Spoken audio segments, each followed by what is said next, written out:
Hello and welcome back to Football Index Moneyball. Today I've got another portfolio and pick of the day player review for you.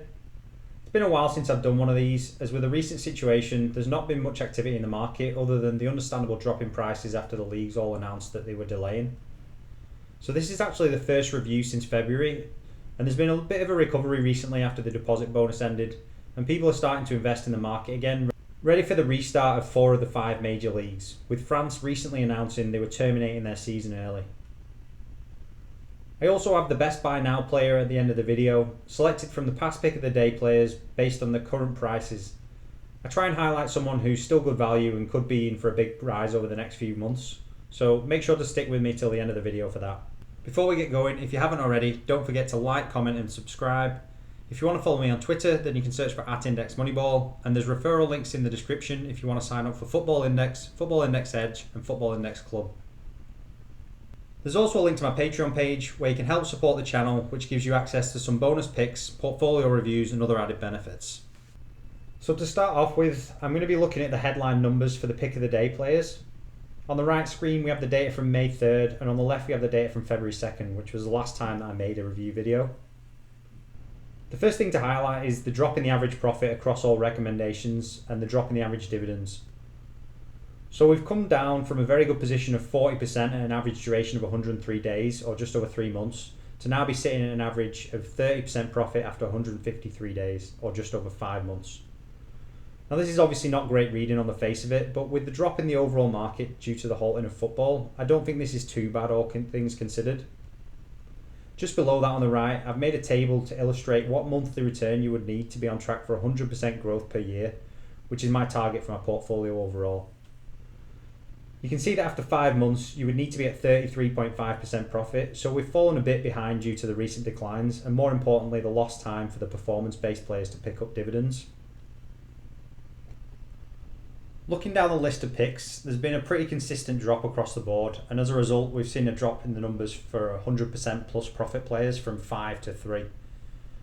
On the plus side though, we've seen our first player join the 200 club, with Alphonso Davies now sitting at £4.29, up from the recommendation price of £1.34, which is showing a 220% profit. Unfortunately, I exited my position on Davies at around 100% profit, but hopefully some of you who started watching the channel early have got on Davies and have managed to stick it out to this point. The number of players currently showing a loss has increased from just 1 in February to 5 now, but the biggest losers decreased from 15% to 11%, and it's now Alex Lacazette for Arsenal. I'm actually pretty confident in Lacazette to recover and start to show profit for the next few months, as even if football doesn't restart, there's been some pretty consistent rumours of him being linked to a move to Atletico Madrid, which I would hope would get some media, and I do think that would be a good move for him as a player as well. I think he would do well in the Spanish league. Looking at the losers, I'm actually pretty pleased, as my strategy is to find players who I deem to have a 1 to 5 risk reward ratio, so I basically see the downside at 20% and the upside at 100%.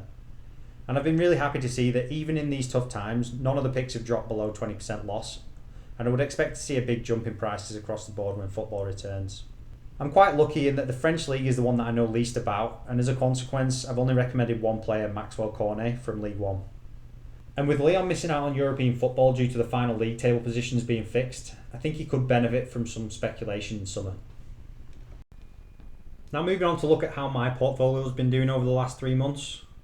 So the positive here is that thanks to the recent recovery in the market and the fact that I managed to deposit some cash and take advantage of a few of the dips in prices, I did still turn a profit over the 3 months of £1,366. So although this is probably a lot lower than I would have expected, it's still a fantastic return on investment at just over 2.3% for a quarter of a year. As I said, I did manage to get just under 3,000 invested over the 3 months, which I've mainly invested in the pick of the day players I've covered over this time, along with topping up some of the players who were hit hardest by the delay in football. Then on top of that, we picked up an additional £356 in dividends over the 3 months, almost entirely thanks to Pogba, which again I've used to take advantage of some bargains that have been around on the index lately. So that's left my total profit at £27,630, with £3,803 of that coming in dividends. The biggest casualty from the break in football has been my annualised profit estimate, which has come down from 120% in February to 85% now. I'd hope that if football starts back up in the next month, then I could claw some back towards 100%, but if not, then I would expect it to pick up in summer for the transfer window, as quite a few of my holds are in transfer picks.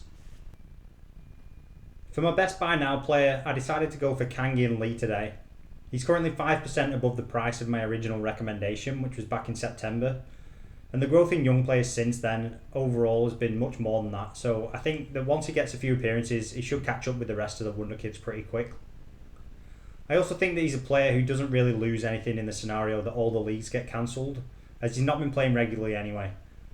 But he is already in a PB league, so being another year older is going to be helping his chances of getting some game time next season.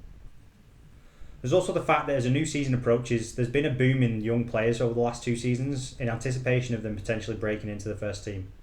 So I think that Kang should benefit from this around August, September as a backup if football does end. So I would recommend going back and checking out his original pick of the day video if you want to know more about Kang-In.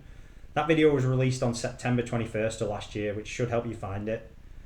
The table on screen is the updated version of the profit target analysis that I did at the time. I also decided to remove Iataran from the table as he's younger and much more expensive, so I didn't really want to have him as a comparable purchase option anymore.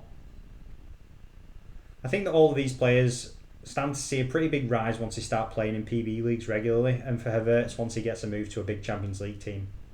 So the prospects for Kang look good over the next 12 months, and it's a good opportunity to get him whilst he's still on the periphery of the first team and he's still pretty cheap. So that's all I have for you today. Again, if you're interested in some premium memberships to improve your trading, there's links to Football Index Club, Football Index Edge, and to my Patreon page in the description. Thanks for watching, and good luck on the index.